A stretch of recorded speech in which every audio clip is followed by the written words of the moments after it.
দেখো বন্ধুরা, তোমাদের দাদা ভাইদেরকে নিয়ে আমি পিজি হসপিটাল যাচ্ছি দাদাকে ডাক্তার দেখাতে।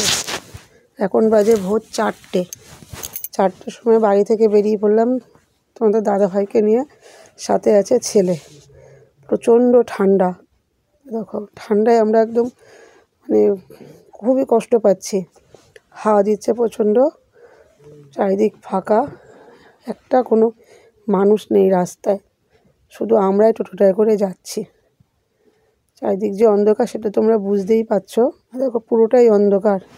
এই অন্ধকারের ভিতর দিয়ে আমাদের যাচ্ছি, কেননা তোমাদের দাদাভাইকে কলকাতা পিজিতে ডাক্তার দেখাতে নিয়ে যাওয়ার একটাই উদ্দেশ্য। তোমাদের দাদাভাই শরীরে ব্লাড নেমে গেছে 6.1 ব্লাড। যেহেতু ডায়ালিসিস হয়, ব্লাডটা তো নেমে গেছে, খুবই অসুবিধা হবে, তার কারণে কলকাতায় যাচ্ছি। দেখো কৃষ্ণনগর স্টেশনে আমরা চলে আসলাম। আমরা ফার্স্ট ট্রেন 5টা 5-এর ট্রেনটা ধরবো দেখে এসছি, কিন্তু আমাদের কপালে 5টা 5-এর ট্রেনটা নেই। আমরা 5টা 5-এর ট্রেনটা পাইনি।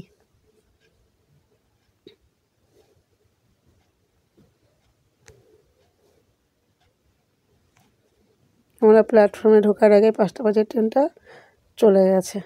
আর 6টা 7-এর ট্রেনটা, এই দেখো এই ট্রেনটা পেয়েছিলাম। এই ট্রেনটা আমরা উঠেছি, বসেছি জায়গা নিয়ে। ঠিক ট্রেনটা ছাড়ার 3-4 মিনিট আগেই তোমাদের দাদাভাই বলছে আমি বাথরুম যাব, কারণ বাথরুম 1 নম্বরে আর ট্রেনটা ছিল 3 নম্বরে। ওখান থেকে নেমে বাথরুমে গিয়ে এসে আমরা এই ট্রেনটা আর পেতাম না, তাই ট্রেনটা থেকে নেমে পড়লাম। ট্রেনটা থেকে নেমে আমরা 7টা 4-এর ট্রেনটা ধরলাম। আর ট্রেনটা শিয়ালদা স্টেশনে 5 নম্বরে দিয়েছে। অনেকটা দূরই হেঁটে আমাদের যেতে হবে তোমাদের দাদাভাইকে নিয়ে, কারণ তোমাদের দাদাভাই হাঁটতে পারে না ভালো, খুবই কষ্ট হয়। 2 পায়ের সমস্যা, বা হাতে ফিসলা, আর চোখে ভালো দেখে না, দুটো কিডনি নষ্ট, ডায়ালিসিস হয়, তোমরা তো সবই তো জানো। তাই ডান হাতটা ধরে আমি আস্তে আস্তে করে নিয়ে যাচ্ছি তোমাদের দাদাভাইকে প্ল্যাটফর্মের দিকে। বলছে আমি আর হাঁটতে পারছি না, আমার খুব কষ্ট হচ্ছে, পা দুটো পুরো ফুলে গেছে। বসে থেকে এসে ট্রেনে একবার বসেছে, একবার দাঁড়িয়েছে, হেঁটে যেতে পারছে না। প্ল্যাটফর্মে দেখো এই পিলারটার সাথে হেলান দিয়ে দাঁড়িয়েছে, বললো আমি আর যেতে পারছি না, আমি একটু এখানে দাঁড়াবো। দেখো দাঁড়িয়ে আছে। সেই সুযোগে তোমাদের দেখো পুরো প্ল্যাটফর্মটা আমি শিয়ালদায় দেখিয়ে দিয়েছে। শিয়ালদা প্ল্যাটফর্মটা আগের থেকে পুরো অন্যরকম হয়ে গেছে, ভেঙে চুরে একদম নতুন করে করেছে, একদম অন্য রকম করে ফেলেছে প্ল্যাটফর্মটা। এবার তোমাদের দাদাভাইকে নিয়ে আমি বাস ধরার উদ্দেশ্যে রওনা দেবো ভাবলাম। হঠাৎ করে তোমাদের দাদাভাই বলছে বাসে যাব না, আমাকে একটু ট্যাক্সি করে নিয়ে চলো, কেননা বাস ধরতে গেলে না অনেকটা হেঁটে তারপরে বাস ধরতে হয়। বলছে আমি আর হেঁটে যেতে পারছি না। আমি বললাম ঠিক আছে, তাহলে বাইরে চলো, বাইরে গিয়ে বসে তোমাদের দাদাভাইকে একটু টিফিন দেবো খেতে। তোমাদের দাদাভাই টিফিনটা খাবে, আমি গিয়ে ট্যাক্সিটা করে আসবো। ট্যাক্সি করে তোমাদের দাদাভাইকে পিজিতে নিয়ে যাব, কেন তোমাদের দাদাভাইয়ের খুব কষ্ট হচ্ছে। আমি চাই না তোমাদের দাদাভাই কোনো কষ্ট পাক। দেখো, কারণ মানুষটা 5টা বছর ধরে খুব কষ্ট পাচ্ছে, চোখে দেখার মতো না, কিন্তু শত কষ্ট বুকে নিয়েও চেপে আমাকে দেখতে হয়, সব সহ্য করতে হয়।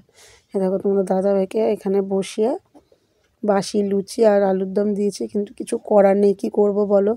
সকালবেলা করে তো আর নিয়ে আসতে পারবো না, তাই বাসি লুচি বাসি আলুর দমে দেখো শিয়ালদা প্ল্যাটফর্মটা বেরিয়ে পার করে তারপরে বাইরে বসে দেখো তোমাদের দাদাভাই খাচ্ছে। আমি গেলাম একটা ট্যাক্সি ডাকতে, ট্যাক্সি ডেকে দেখো ট্যাক্সিতে উঠলাম। সাথে ছেলেকে নিয়েছি গো, কেন ছেলেকে না নিয়ে গেলে না খুব অসুবিধা হয়। ওখানে লাইনে দাঁড়ানো, ও যদি ওর বাবার কাছে একটু বসে, কাগজপত্রগুলো যদি একটু জেরক্স করে আনা, ছেলেকে নিয়ে গেলে এগুলো আমার খুব হেল্প হয়। তাই যখনই কলকাতায় ডাক্তার দেখাতে নিয়ে আসি তোমাদের দাদাভাইকে সাথে ছেলেকে নিয়ে আসি, অনেকটা উপকার হয় আমার। তা নাহলে একা একা না তোমাদের দাদাভাইকে নিয়ে আমি আসতে পারি না গো, তাই ছেলেকে সাথেই নিয়ে আসি।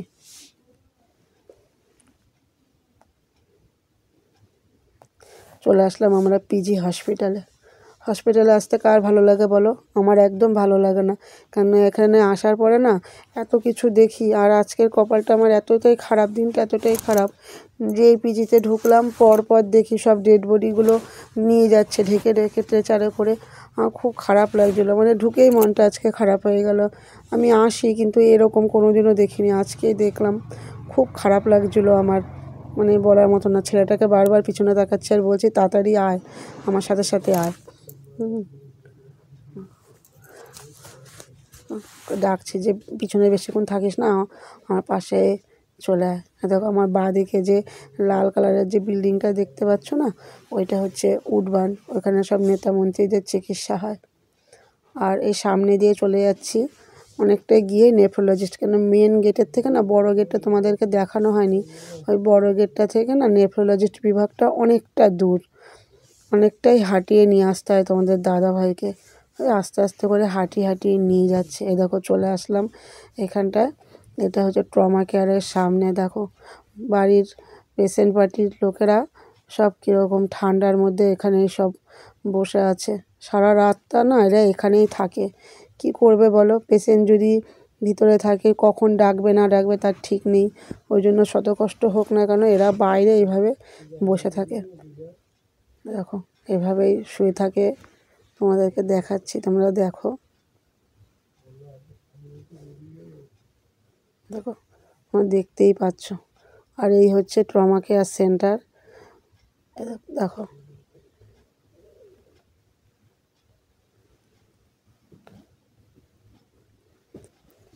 আগে অ্যাম্বুলেন্সের আওয়াজ পেলে এত ভয় করতো, রাস্তা দিয়ে যদি অ্যাম্বুলেন্স যেত ঘরে বাইরে থাকলে ঘরে ঢুকে পড়তাম।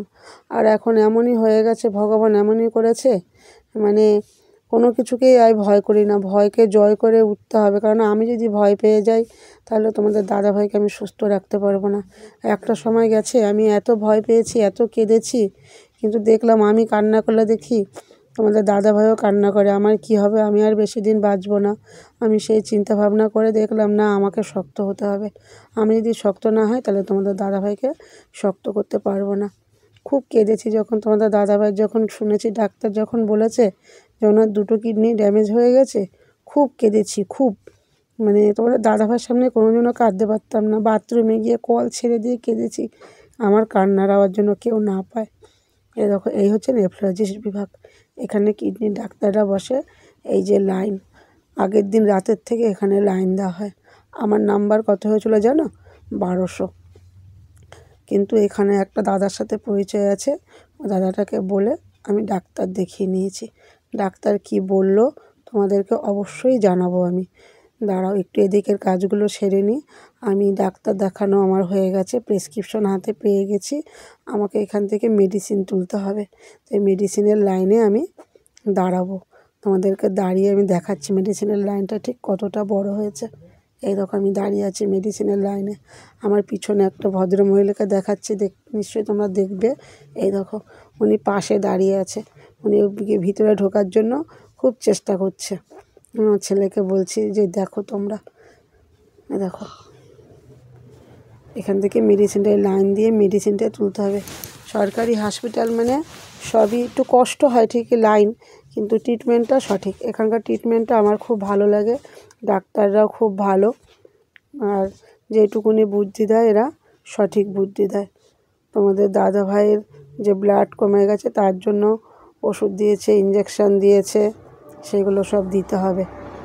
এখন ডাক্তার দেখানো হয়ে গেল, ওষুধ নেওয়াও হয়ে গেল, এইবার আমরা শিয়ালদায় যাব। এই ট্যাক্সিটাকে দাঁড় করালাম, আমার দাদাভাই যেহেতু হাঁটতে পারছে না, এই ট্যাক্সিটায় আমরা উঠব। এই হচ্ছে আমার ছেলে, সব ব্যাগ ঠ্যাগ নিয়েও হাঁটছিল, কারণ আমি ওর বাবাকে নিয়ে হাঁটছি, একা আর পেরে উঠছি না, বললাম তুই ব্যাগগুলো নে। এই দেখো ট্যাক্সিতে উঠে পড়লাম, ট্যাক্সিটা ছেড়ে দিল।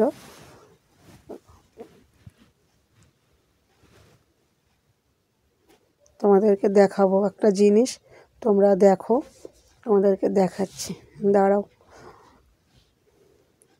এই দেখো এই হচ্ছে পিজির গেট, এই পিজির এটাকে বলা হয় বড় গেট। আমরা এই গেটেই নামি, আর ওই পাশেও একটা গেট আছে, আমরা ওই গেটে নামি না, আমাদের একটু অসুবিধা, এই গেটটায় নামলে আমাদের সুবিধা হয়, তাই এই গেটটাই পিজির বড় গেট বলে নামি। এই যে তোমরা লাইনটা দেখতে পাচ্ছ, তোমাদেরকে বললাম না আমি একটা জিনিস দেখাচ্ছি, নিশ্চয়ই তোমরা লাইনটা দেখতে পাচ্ছ। অনেকটা দূরের থেকে এই লাইনটা আছে, অনেক বড় লম্বা একটা লাইন। এই লাইনটা কিসের তোমরা জানো? এখানে কিন্তু না কোনো ডাক্তার দেখানো, না কোনো রিপোর্টের, ওই দেখো লাইন, এখানে হচ্ছে মমতা দিদির 5 টাকার মা ক্যান্টিনের ডিম ভাত, প্রচুর লাইন। এরকম আমরা চলে আসলাম শিয়ালদায় চলে আসলাম। দেখো তোমাদের দাদাভাইকে ডাক্তার কি বললো তোমাদেরকে বলছি। তোমাদের দাদাভাইয়ের এই 5 বছর ধরে ডায়ালিসিস চলছে। আমি এই 2 বছর ধরে পিজিতে ডাক্তার দেখাচ্ছি। ডাক্তারবাবুরা সব মোটামুটি চিনেই গেছে, গেলেই একই কথা বলে ওনার কিডনিটা ট্রান্সপ্লান্ট করান। তোমাদের দাদাভাই শরীর খারাপ অসুস্থ হওয়াতে তোমাদের দাদাভাইকে ওরকম লাগে। তোমাদের দাদাভাইয়ের বয়সেই 45 বছর, তাই ডাক্তারবাবুরা বলছে ওনার কিডনিটা ট্রান্সপ্লান্ট করিয়ে নেন। আপনাদের যদি বাড়িতে যদি কেউ যদি দেওয়ার মতন থাকে তাহলে দিতে পারেন। ওনার মা বাবা বা বাড়ির কেউ, বাবা মা তো ওনার নেই, এক্সপায়ার হয়ে গেছে। বাড়ির কেউ, দাদারা তো খোঁজ নিয়েও দেখে না যে ভাই বেঁচে আছে, ভাই সুস্থ আছে, তারপরে তারা আবার কিডনি দেবে। ডাক্তারবাবুর কথা শুনে ডাক্তারবাবুর মুখের দিকে আমি তাকিয়ে থাকলাম, বললাম আমার সাথে মিশেছে কিন্তু উনি নিতে চায় না। তোমার দাদাভাইকে ডাক্তারবাবু খুব বোঝালো, বলে আপনি কিডনিটা নেন তাহলে ডায়ালিসিসটা করতে হবে না। তোমাদের দাদাভাই নিতে চায় না কিডনি, কেননা তোমার দাদাভাইয়ের একটাই কথা, আমি তো অসুস্থ আছি, একটা ছেলে, তুমি যদি কিডনি দেওয়ার পর যদি অসুস্থ হয়ে যাও ছেলেটার কী হবে। এই চিন্তা ভাবনা করে তোমাদের দাদাভাই কিডনি নিতেই চায় না। ডাক্তারবাবু খুব বুঝিয়েছে, বলল না ডাক্তারবাবু আমি নেব না। ডাক্তারবাবু বললো নেক্সট 3 মাস পরে আসবে, তোমার সাথে আবার আমি কথা বলবো। আমাকে বলছো ওনাকে আমি ঠিক বোঝাবো, বুঝিয়ে কোনো লাভ হবে না, কেননা তোমাদের দাদাভাই একগুঁয়ে, কেউ দেখাতে বুঝতে পারবে না। প্ল্যাটফর্মে এসে ওদের খিদে পেয়ে গেছিলো, তাই একজন স্যান্ডউইচ একজন ডোনাট খেয়ে নিল। তারপরে পেয়ে গেলাম ট্রেন। দেখো তোমাদের দাদাভাই আর কষ্ট সহ্য করতে পারছে না, কেননা সেই ভোর 3টেই উঠেছে, তাকাতে পারছে না, বলছে আমি খুব কষ্ট পাচ্ছি। আর সবথেকে বড় কথা হচ্ছে পা রাখতে পারছে না, পায়ের মধ্যে প্রচণ্ড যন্ত্রণা করছে আর কষ্ট পাচ্ছে। আর এরকম আমার ডান দিকে চুল দেখতে হচ্ছে, এটা আমার ছেলেও এরকম পাশে কাঁধে মাথা দিয়ে শুতে আসছিল, একটু ঘুম পাচ্ছে। বাড়িতে যাব, বাড়িতে গিয়ে স্নান করব, তারপরে রান্না করব বন্ধুরা, তারপরে খাওয়া। আমার কষ্টটা নিশ্চয়ই তোমরা বুঝতে পারছো। তবু শত কষ্টই হোক না কেন, তবু চাই তোমার দাদা যদি একটু সুস্থ থাকে তাহলে সব ঠিক। কেন সে তো আমার মাথার ছাদ বলো, সে যদি সুস্থ থাকে কাজ করতে হবে না, যা পারবো নুন ফান খাবো। তবু যদি তোমাদের দাদাভাই যদি সুস্থ থাকে না, আমি এই কষ্টগুলো পাবো না। কেন তোমার দাদাভাইয়ের কষ্টটা না আমি ঠিক মেনে নিতে পারি না। আমি সেই জীবন আর এই জীবন না একসাথে করতেই পারি না। খুব কষ্টর জীবন একটা হয়ে গেছে তোমাদের দাদাভাইয়ের। তারপরে চোখেও ভালো দেখে না। এরকম আমরা কৃষ্ণনগর চলে আসলাম। কৃষ্ণনগর এসে অটো পেয়ে গেলাম। খুব ঠান্ডা আমাদের কৃষ্ণনগরে না, প্রচুর ঠান্ডা। যাক তবু তোমাদের দাদাভাইকে মাঝখানে দিতে পেরেছি, মাঝখানে বসেছে ছেলে আর আমি পিছনে বসেছি, নিশ্চয়ই দেখতে পাচ্ছ। এরকম এবার চলে আসলাম বাড়িতে। আমার দাদাভাই এসে বললো আমি একটু আগে বসে নিই, রাত হয়ে গেছে কতটা দেখতেই পাচ্ছ। আমার দাদাভাইকে ফ্রেশ করাবো, ছেলে ফ্রেশ হবে, তারপর আমি স্নানটা করব, করে নিয়ে তারপরে সিদ্ধ ভাত রান্না করব, কেননা কালকে আবার শনিবার ডায়ালিসিস আছে।